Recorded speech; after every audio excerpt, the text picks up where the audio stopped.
할렐루야. 오늘도 예배 자리에 나오신 모든 분들 가운데 삼위 하나님의 놀라신 은혜와 평강이 가득하기를 예수님 이름으로 축복합니다. 우리는 지난번에 하나님께서 우리의 옷을 찢지 말고 마음을 찢으면서 주님 앞에 엎드리라는 말씀을 우리가 들었습니다.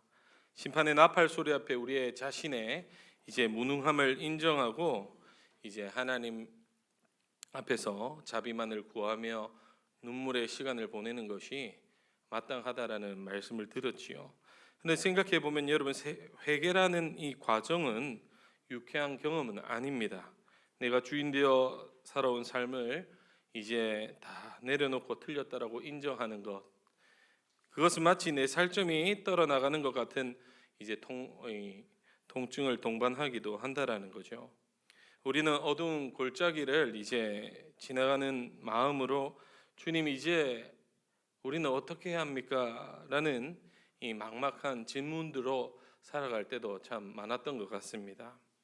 그런데 오늘 우리가 마주한 본문은 그 눈물 젖은 골짜기를 지나온 우리에게 들려오는 반가운 이 빗소리와 같습니다. 마치 해가 동트기 전이 가장 어둡듯이 그 어두운 시간이 지나고 이제 광명한 빛이 올라오는 그런 장면이 바로 오늘 본문이죠. 지금까지 요엘서는 평화로운 일상을 짓는 이제 날카로운 이 나팔 소리와 어둡고 캄캄한 밤의 경보였다면, 오늘 18절부터는 진짜 새벽빛이 밝아오는 회복의 현장이라는 겁니다. 성경은 우리가 마음을 찢고 고개를 돌린 바로 그 찰나에 하나님이 어떻게 반응하는지를 상세하게 생생하게 보여주고 있습니다.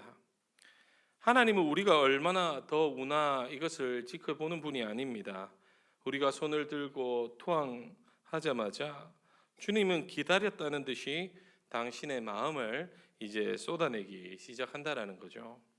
오늘 본문을 가만히 이렇게 들여다보면 하나님은 단지 망가진 이 환경을 고치는 것으로 그치지 않습니다.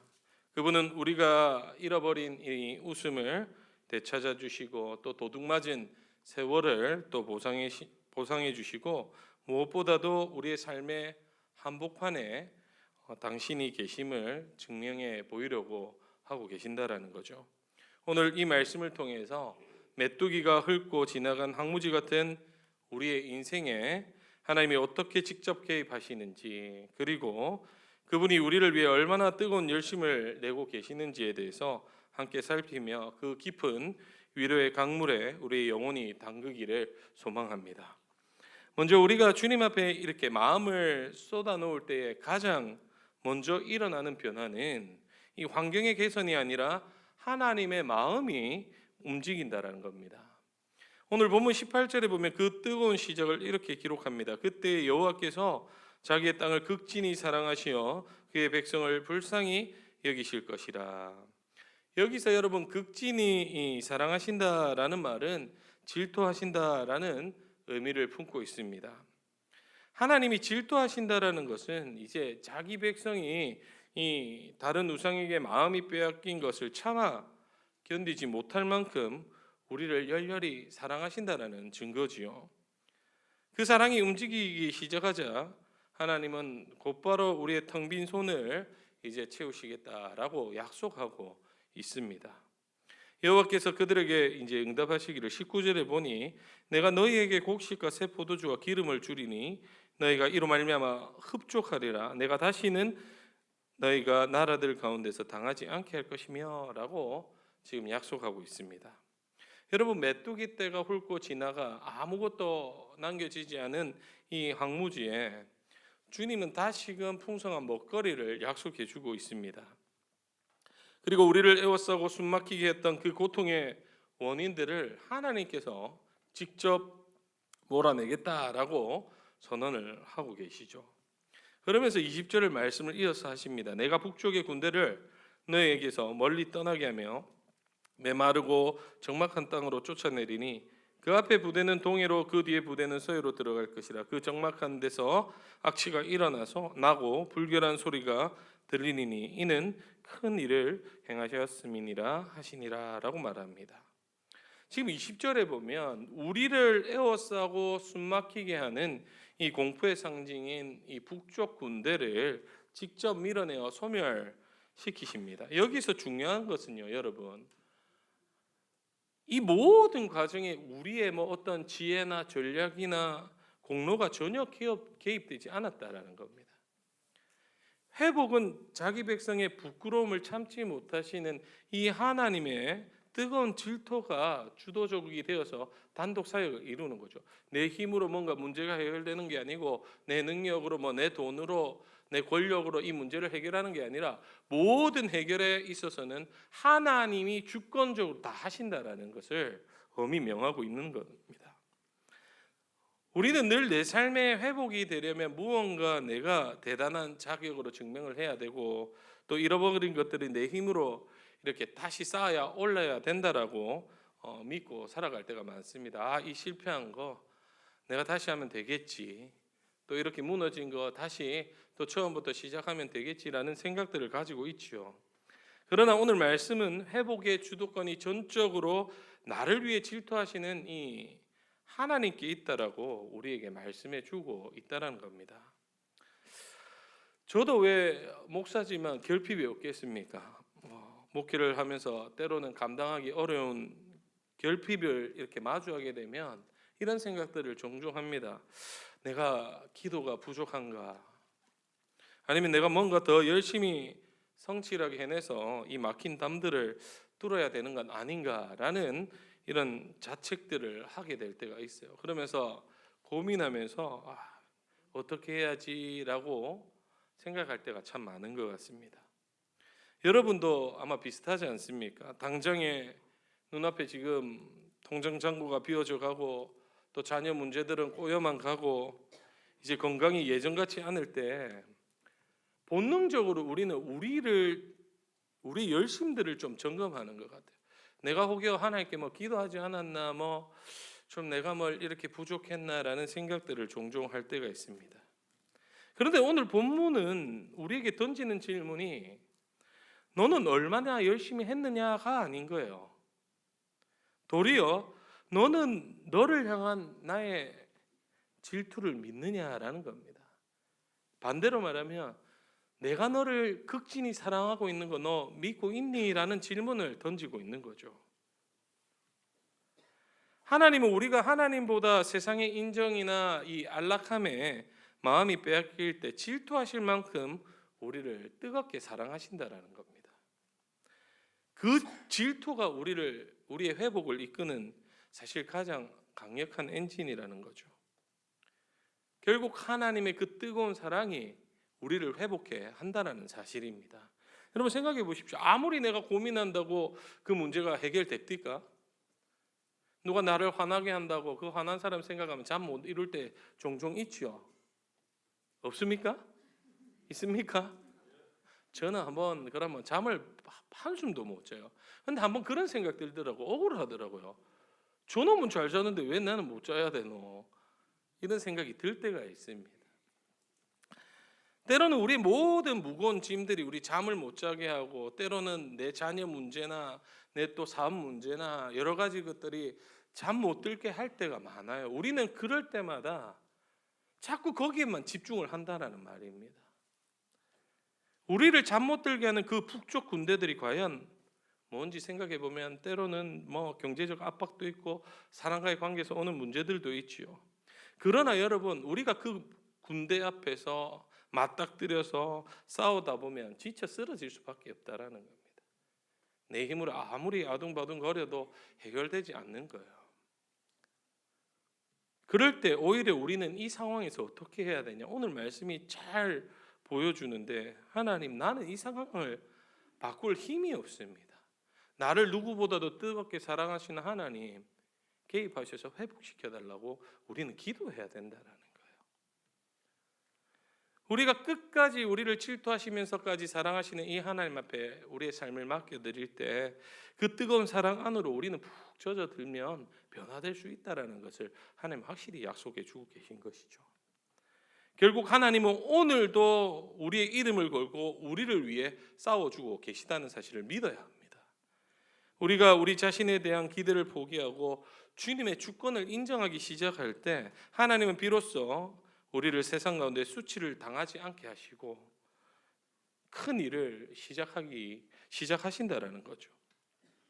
여러분, 그래서 우리가 매일매일의 삶을 살아갈 때 문제를 해결하려는 나의 조급한 손을 잠시 내려놓고 나를 불쌍히 여기시는 그 주님의 뜨거운 열심 앞에 나아가 내 삶의 황무지를 어떻게 다시 경작하시는지를 조용히 지켜보는 믿음이 있기를 소망합니다. 하나님이 하시는 것을 바라보기만 하면 된다라는 거예요. 내가 뭔가 분주하게 행하는 손이 기도의 손으로 바뀔 때, 그리고 하나님께 올려드릴 때 하나님께서 일하기 시작한다라는 겁니다. 하나님이 이 뜨거운 열심은 단순히 우리를 불쌍히 여기는 마음에 그치지 않고 구체적으로 우리를 둘러싼 자연 만물과 우리 일상 위에 놀라운 회복을 직접 명령하기 시작합니다. 하나님은 이제 저주를 받아 말라붙었던 땅에 또 그리고 굶주림과 허덕이던 들짐승들에게 이제 직접 말씀하시죠. 1장에서 겪었던 그 어려움이 2장에 와서는 완전히 반전을 이룬다는 겁니다. 2장 1절 21절을 보면 땅아 두려워하지 말고 기뻐하며 즐거워할지어다 여호와께서 큰 일을 행하셨음이로다. 하나님은 지금 땅에게 더 이상 죽음을 두려워하지 말라라고 합니다. 내가 이제 일하기 시작하니 너희들 두려워할 필요가 없다라는 거죠. 그러면서 헐떡거리고 있는 짐승들에게도 위로를 이어갑니다. 22절에 보면 들짐승들아 두려워하지 말지어다 들의 풀이 싹이 나며 나무가 열매를 맺으며 무화과 나무와 포도나무가 다 힘을 내도다. 메뚜기 떼가 모든 초목을 갉아먹어 죽음의 그림자가 드리웠던 들판에 하나님은 이제 두려움 대신 이 기쁨과 힘을 선포합니다. 여기서 중요한 핵심적인 내용은 여호와께서 큰 일을 행하셨다라는 선포라는 거예요. 조금 전까지만 해도 메뚜기가 다 훑고 지나가서 큰 파괴가 우리를 압도하고 있었지만 이제는 하나님이 행하시니 이 더 큰 회복이 우리를 뒤어덮고 있다라는 겁니다. 여러분, 특히 여러분 농사하면서 가장 필요한 게 뭡니까? 비죠, 비. 비가 제때 와야 농작물이 제때 자랍니다. 특히 당시 시대도 마찬가지죠.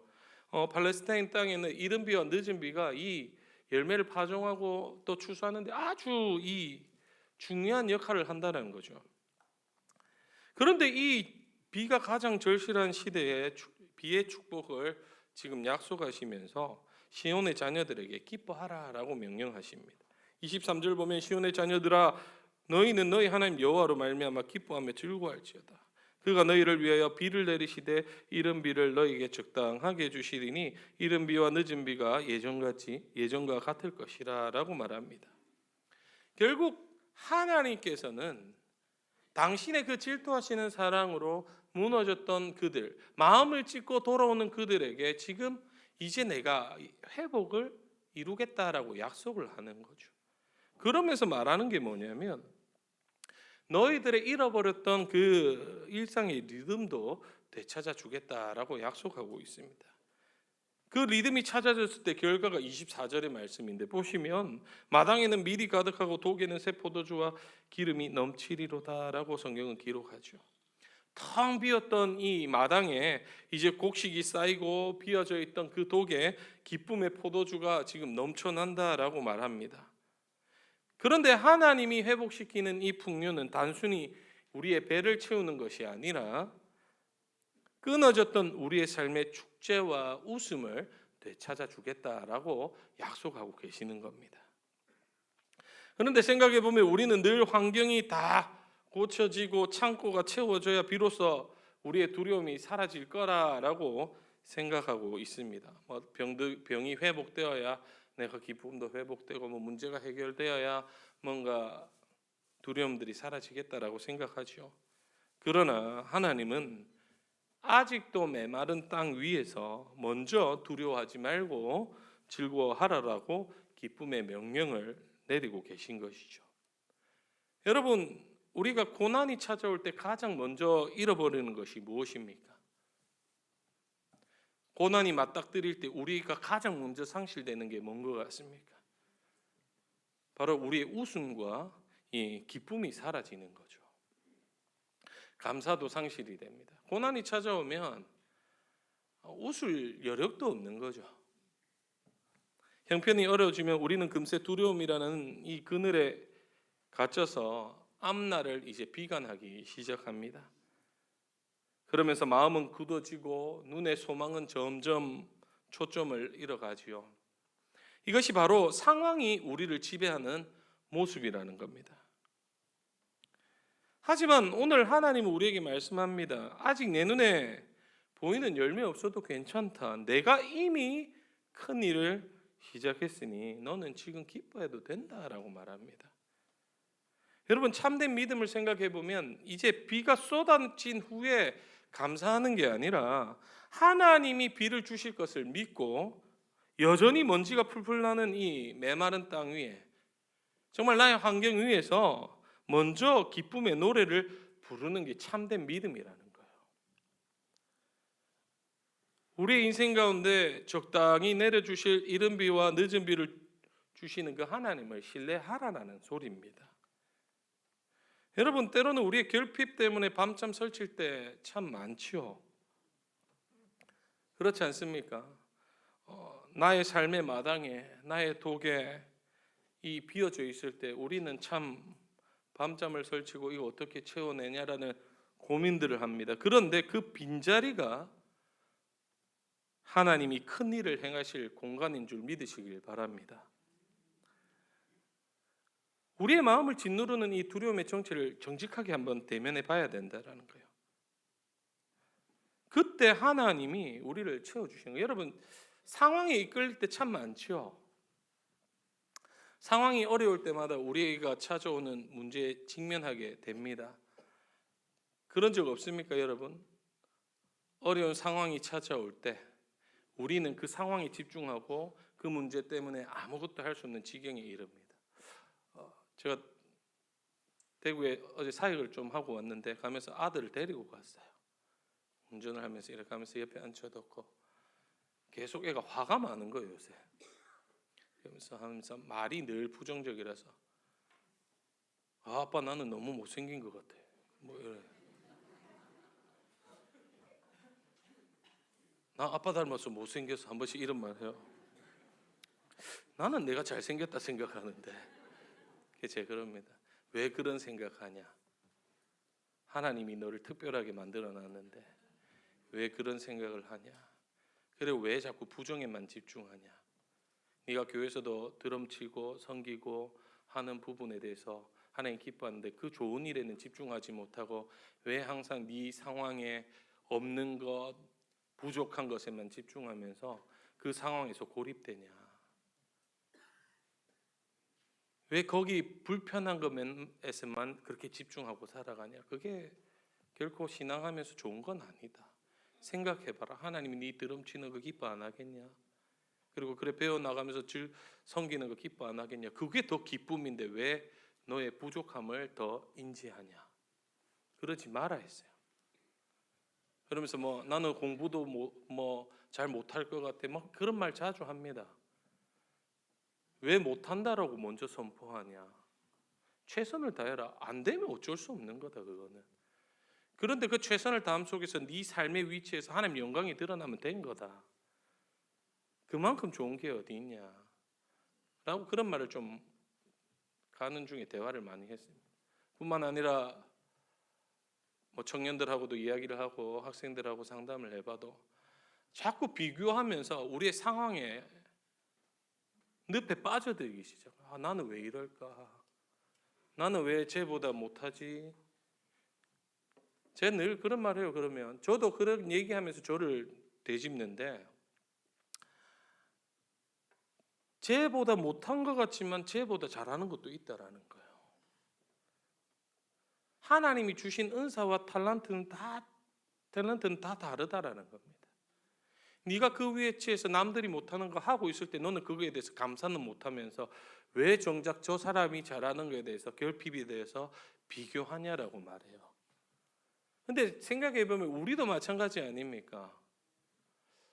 뭐 그런 말 들어요. 야, 니 이제 나이가 차는데 담임 안 나가야겠나 이런 소리도 저 종종 듣는데, 뭐 저보다 어린 친구 담임하고 있는 말, 누군 담임 나갔는데 니는 왜 안 나가노 이러면, 그 비교하기 시작하면 저는 진짜 쓸모없는 목사입니다. 저는 그래요.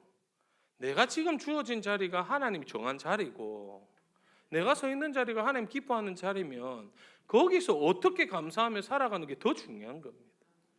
제가 말씀 묵상하면서 나는 이런 결핍들이 없었나 생각해 보면 똑같은 거예요.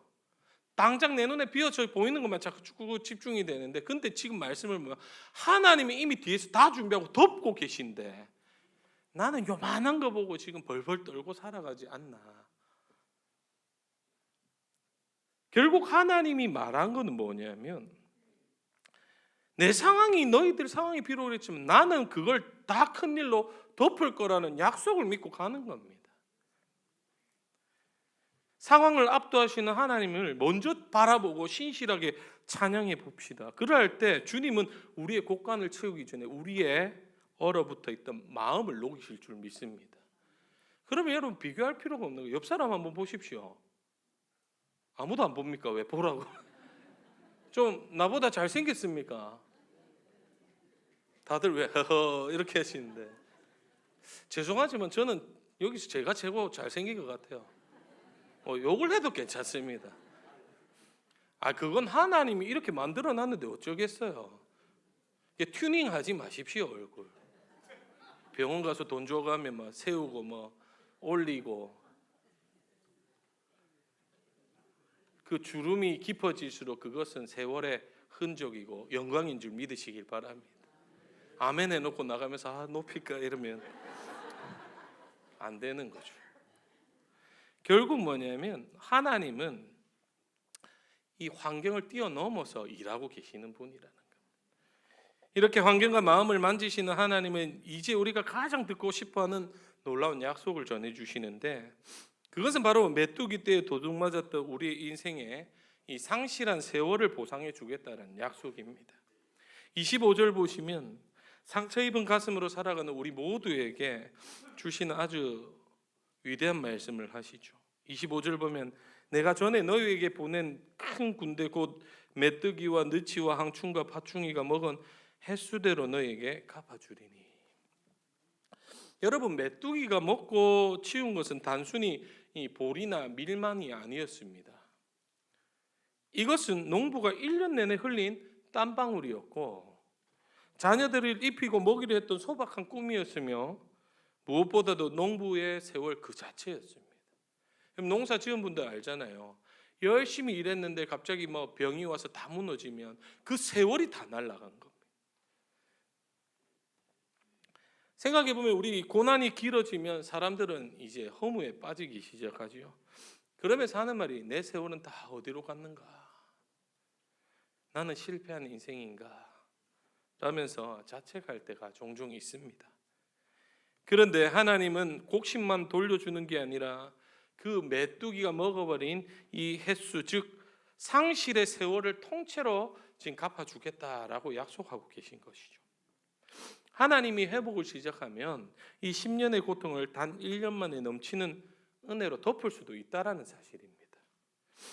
그 결과로 우리는 다시 찬양할 수 있다라는 거죠. 그러면서 26절에 보십시오. 너희는 먹되 풍족히 먹고 너희에게 놀라운 일을 행하시 너희 하나님 여호와의 이름을 찬송할 것이라. 내 백성이 영원히 수치를 당하지 아니하리로다.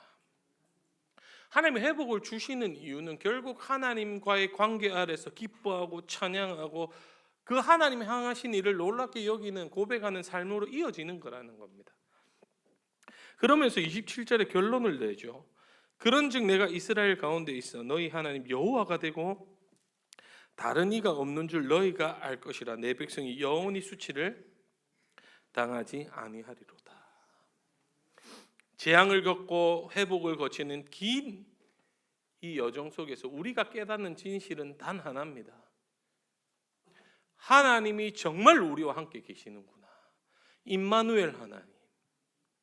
하나님 외에는 다른 신이 없다라는 걸 깨닫게 되는 거예요.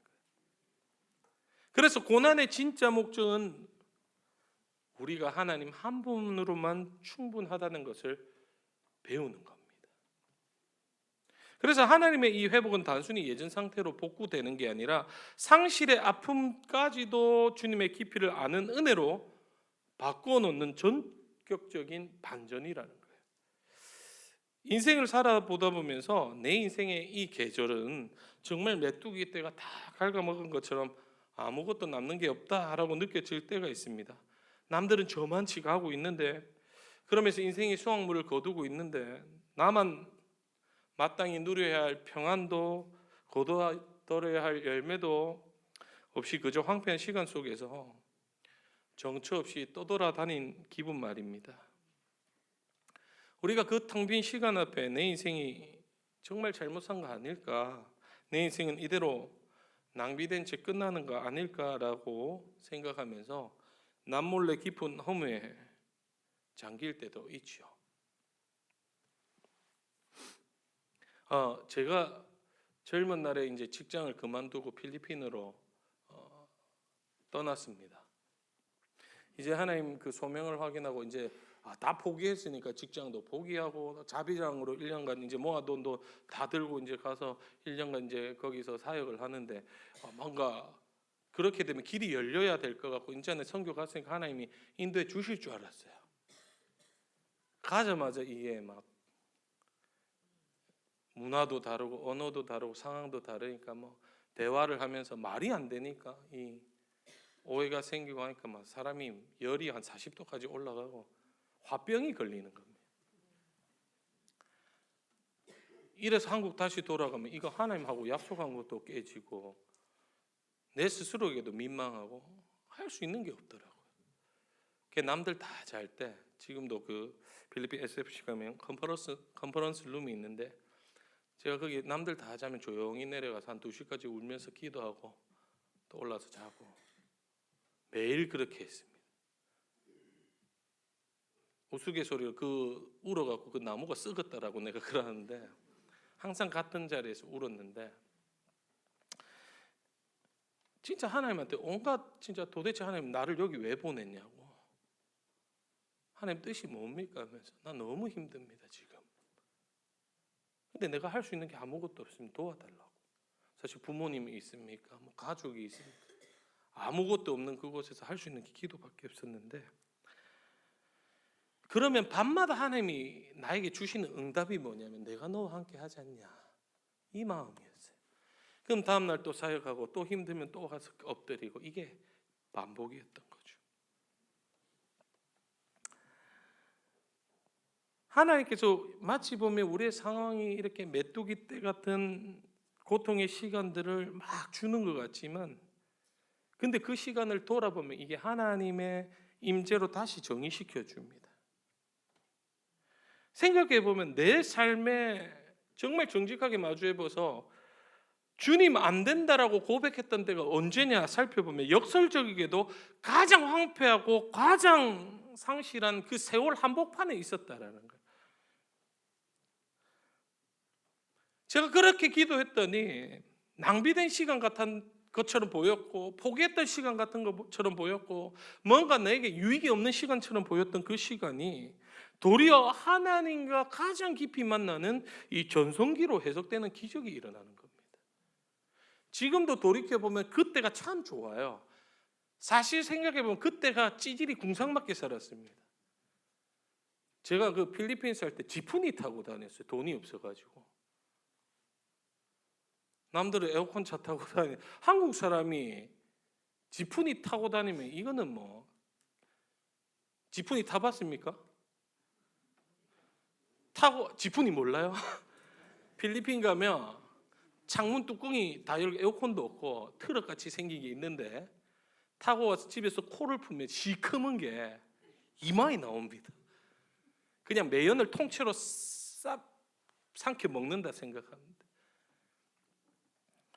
근데 지금도 그 생각하면 그때를 생각하면 은혜였구나. 인생을 돌아보면 아무 쓸모없다라고 느껴졌던 그런 암담한 시간대에 그렇게 무너졌던 시간대에 하나님을 찾을 때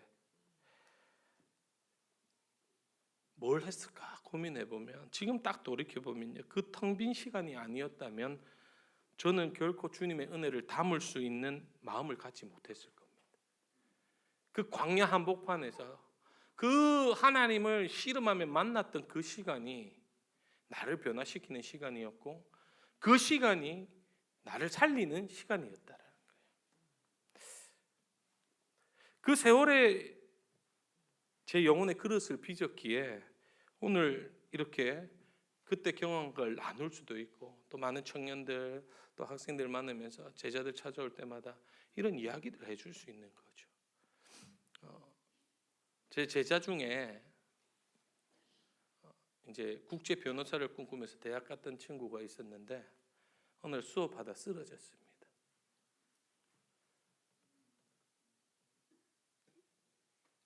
의식이 안 들어오는 거예요. 병원에 이렇게 가도 이제 뇌를 열고 수술도 하고 그 세월을 몇 년 동안 병원에 계속 있는데 어떡하나 이러고 있는데, 제가 참 병원 갈 때마다 위로받는 게 그 부모님의 신앙이 너무 깊어지는, 감사합니다.